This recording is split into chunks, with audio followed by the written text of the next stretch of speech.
Hi. I was really tempted to call this blog The Curse of Organizational Delay. I changed my mind, but why was I going to call it that? Because recently I've become increasingly frustrated with the inability of some of my clients to move quickly on opportunities and implement things in weeks instead of months and months and months.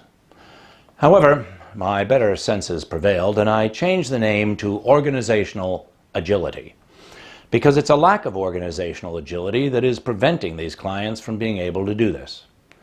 Now, don't let me give you the wrong impression. I don't think achieving agility is easy, and the larger the company, the greater the challenge to quickly adapt. However, it is vitally important, and these large companies know it. You want proof? 70% of companies who were on the Fortune 1000 list 10 years ago are gone. Not just off the list, gone. And the main reason, an inability to adapt quickly to change. Many large global companies specifically communicate that their values include agility and a bias for action. And many companies have taken steps to address agility. A Forrester study a couple of years ago said that CMOs and CIOs interviewed said that they had made a lot of investment in things like business intelligence, process architecture, and flexible infrastructure in order to increase agility. But they added that they'd failed in getting the benefits of the investment. In other words, they hadn't become any more agile. So what's keeping them from achieving the agility they want? Why is this so hard? How can they become more agile? Let's break it down.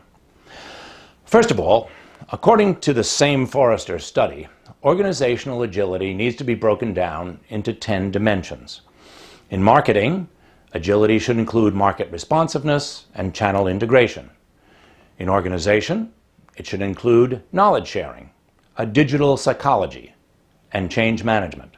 And in process, it should include things like business intelligence, flexible infrastructure, process architecture, software innovation, and supply chain.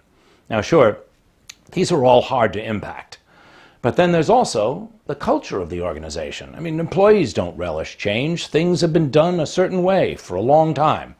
People have done their jobs in a certain way, and they find it difficult to change course. This impedes identifying opportunities and quickly executing on them. Agility also has a lot to do with the life cycle stage the company's in. Young and growing organizations tend to move more quickly and take more risks. Aging companies worry more about risk, feeling they have more to lose in terms of market cap and the impact on a large employee base. This size issue can be addressed by working on what I see as the 3 major barriers that prevent larger companies from moving quickly to put the ball in play. They're size, financial policies, and legacy offerings. Let me talk about each one and how to perhaps start to overcome those barriers.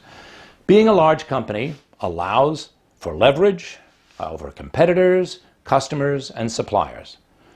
But there's also a perception that being large makes it harder to get agreement to make major change happen. And that perception becomes a self-fulfilling prophecy. So how do big companies combat this?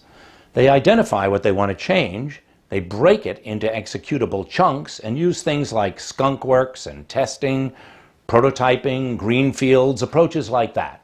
And they execute change in smaller steps that are easier to do and better for employees.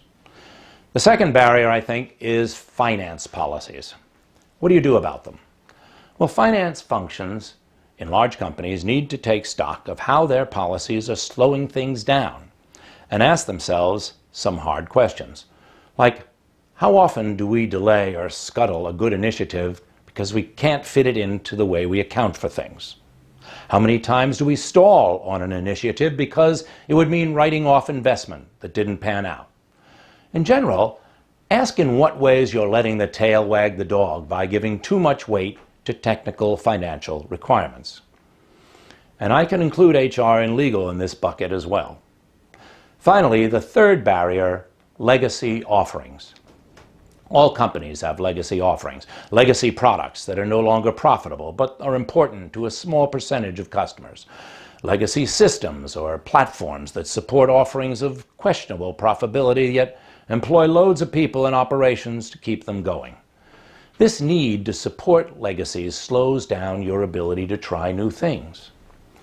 Now I'll end with a great quote from the management authors Grunter and Whitaker, and it says, "An organization's culture is defined by the worst behavior the CEO is willing to put up with."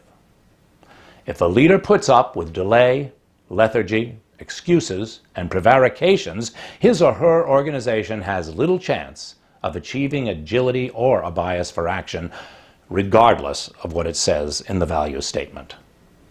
What are you willing to put up with?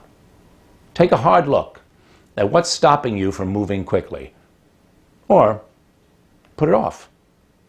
I'm only talking out loud.